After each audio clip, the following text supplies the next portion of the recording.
Hi, this is Sarah Crawford with Sitawi Life Coaching, and this video today is a reminder for caregivers, care professionals, to not lose sight of yourself in the work that you're doing, and to remember that, of course, you matter too, and your goals and needs and desires are an important part of your life and the holistic picture of your life. And a reminder to stay centered in that, and that you can come back to that when you're feeling that perhaps your work as a caregiver is getting a bit too consuming. So the first thing that I want to say about this is that being a caregiver can be a very energetically consuming profession. You are likely spending a lot of your working hours with your client or clients, and you're probably thinking about them even when you're not working. You're likely to maybe worry about them and their condition. Maybe you not only are thinking about them, but maybe you dream about them at night too. Maybe you're brainstorming ways that you can help, or things maybe you could have done better in hindsight working with your clients. Maybe you're grieving the slow losses of their abilities and their independence. And so it can be a very consuming thing because your heart is in it.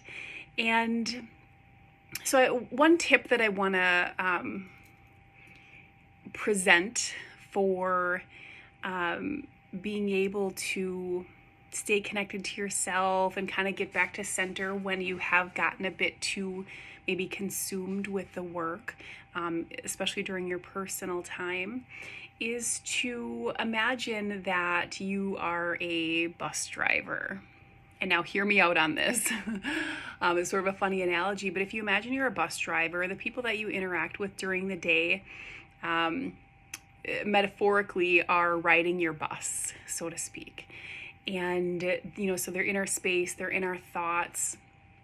And imagine, that your clients or the people that you're doing caregiving work for, may even be family members that you're caring for. Imagine that they become passengers on your bus in the day. And so take a moment at the end of your day to energetically let them off the bus. Just spend some time. It could be when you're driving home. That might be a nice reminder because you're literally driving a vehicle, assuming that's how you get home. And so sort of drop them off energetically as you're on your way home, and remind them you'll pick them back up tomorrow, you'll be with them tomorrow, but just actually visualize and imagine releasing them for the day at the end of your day. Another tip around being able to sort of let go and kind of come back to you is to remember that your energy is yours and their energy is theirs. And what I mean by this is that everything is energy. Foundationally, we're all energy. The food we eat is energy. This desk that my computer is on is energy. And your clients are going to have their own energy. You're going to have your own energy. And it can be helpful to remember that, in that we don't always have to pick up and take on their energy. We get to have our own. And that can be easier said than done sometimes. It can be very easy, especially if you're highly empathic, to take on other people's energy. And so just remember, they get to have their energy. You get to have yours. It's okay to to stay in your own energies, even when you're together. Okay, so that's the second tip here. Another tip that I have is to remember that the words we speak matter and what we focus on matters. And we know from neuroscience and that this is true, that what we focus on, what we speak out loud, what we pray about, supports those things to come into fruition. And so it's so important to remember that, and to remember that, even though it can be easy to focus on maybe their ailments or their deteriorating condition, maybe their pain or suffering is some things that you tend to focus on because it's very present and relevant. It's it can be helpful to remember, maybe to reshift your focus on the parts of your clients' lives that are working well, and the strengths that they do have, and being able to highlight and focus on that and what they can do as a support to shift from focusing too much on what they can't do or what they're losing the ability to do. So the other thing I want to say about this, let me just reference my notes here. Something else that can be very helpful is to, as you're, think of the question of how can you love them, care for them as your clients and your work, and live for you, right? How can you live for you too in the midst of caring for and loving these people that you work with? And an important reminder for that is to keep the focus on your needs as well. I've been working with people who are in the caregiving profession for quite a number of years now. And what I have found in my experience working with you lovely people is that there is a tendency to focus on everyone else's needs and sort of neglect your own. And so I'm lovingly calling you out on that. If that is the case for you, it's completely okay, and it's very common. But it can be a really helpful practice to remember, I have needs too. One way that we can notice that our needs are not being met is if we become short, we're losing patience, we become more irritable or more frustrated, or we're just simply lacking the fulfillment in our lives. That's a good indication that it may be a good time to check in on, what are my needs? What do I need right now? And I know a common myth that people have around self-care or their own needs is that, if I focus too much on this, I'm going to become selfish, or I don't want to be selfish. I strongly value, community and being considerate of other people. But remember that you are also a person too, and you're just as valuable and you're just as important. And the more you care for you, the more generous you can be with other people and their needs. So if it helps to think about it that way, if you're motivated by being generous, maybe that's a good way to think about it. But looking at what your needs are too, taking some time to reconnect in with that deliberately and making a conscious effort to make that a priority can be very helpful, and including what you're passionate about and what your desires are. And so maybe you are passionate about other people, caring for them, that's cool, but what else? Do you love to sew? Do you love to hike? Do you love to go to museums and you get inspired by art? Do you love to paint? Do you love to, bike? What are the things that you love doing? And when we are able to do this, to tend to ourselves in conjunction with tending to our clients, to tend to our needs, to nurture our passions and desires simultaneously, it really helps to create a more fulfilling, well-rounded, balanced experience of life. And I get that it's not always easy. I get that it can be a privilege sometimes. And it's worth taking a look at. And it keeps us alive, it keeps us well, it keeps us growing, especially in the midst of being often around people who seem to be deteriorating, to make sure that you still get to grow even though maybe they aren't in a growth process. And that might be hard. And it's important. And it's okay. And I give you permission to grow in the midst of that. The other thing I want to say is to remember that your caregiving role is your role. And it's one of many roles. We have many different roles in life.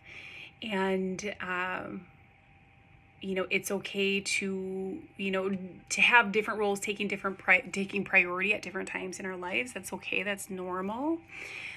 but it can be helpful to notice when one role is sort of taking over, and and then you may begin to feel the imbalance of those roles, and then to kind of come back to center on that. So a couple takeaway actions and things to consider is, for one, do you have goals for your life, your personal life outside of your caregiving role? You probably have goals for your clients. You probably have goals of things you want to accomplish in the day. But I'm not really talking about laundry or dishes or the tasks that you need to do with your clients. I'm talking more about your life goals. What do you want a year from now, 5 years from now? Maybe you've got financial goals. Maybe you have artistic goals. Maybe you have well-being goals or exercise goals. And so what are those goals? And, maybe list a few out if you have some. Maybe make a sticky note with those goals on it and put it on your bathroom mirror to remind you that you get to have goals too. And don't make them all about like, oh, I need to lose weight or I need to do this. Like, make them exciting and inspiring, like what you actually want and why you want them. That can be a helpful thing to add there too. The second thing to consider, what are your needs? And this one can feel so much harder than we want to think that it should be, but truly actually checking in and identifying what your needs are can be extremely challenging for people. And I've found this time and time again, working over the past 10 years as a life coach, and for myself too, being able to check in and say, gosh, what is my need right now? That it can actually be relatively challenging. So I want to invite you to have some grace for yourself if you aren't sure what your needs are. Don't use that as another thing to beat yourself up about.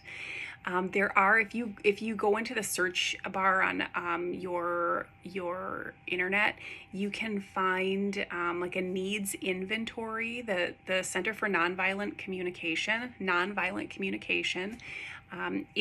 has a needs inventory. You could just Google needs inventory. I'm sure you will find it. There's also a emotions list, I think it's called. Let me see if I can find it. I had a couple of these pulled up here. Needs and feelings inventory. You can find those. And then the needs inventory is on the website for the Center for Nonviolent Communication. And it's pretty cool. You can just print this sheet out. And some of them are like a need for peace, a need for communion or community, a need for ease, a need for equality, a need to feel in harmony with other people. So there's a lot of good stuff on there. And then the last little practice or exercise that you could do is to journal about what your desires are. And a fun way to do this is to write out I desire, and then list something you desire. Maybe you desire new curtains in your bedroom. It could be totally simple. Maybe you desire to just take a walk every day or sit under a tree and just not think for a minute, just be. So what do you desire? Maybe you desire vacation. Maybe you desire for your client to get better and improve, and that's cool too. Write out just all the things that you desire and try to get a list of like a full page if you can, and keep going. I had a client one time I did this with on the phone, and we were going to take 7 minutes she was going to say, I desire, and then list something. I desire, list something. I desire, list something again. And we were going to do that for 7 minutes, and she wasn't sure she would be able to find enough things that she desired over the course of 7 minutes. And I was timing it, but I did not stop her at 7 minutes. We ended up going on for 20. And she was shocked that she actually, and that felt like it wasn't even the tip of the iceberg. And I find that to be true for myself too. I can write it out for forever about things I desire, and it's okay to have desires, and it's good to connect in with those things that we want and to hold space for that we can have some or all of those in our life. And it may not seem possible all the time, and sometimes things are more possible than what we actually think that they are. So I hope you got something valuable from this video. I hope you're doing well. And please let me know what you're taking away from this in the comments if you're willing, as well as something that you desire. You can list a few there too. So thank you so much, and we will see you again soon. Bye.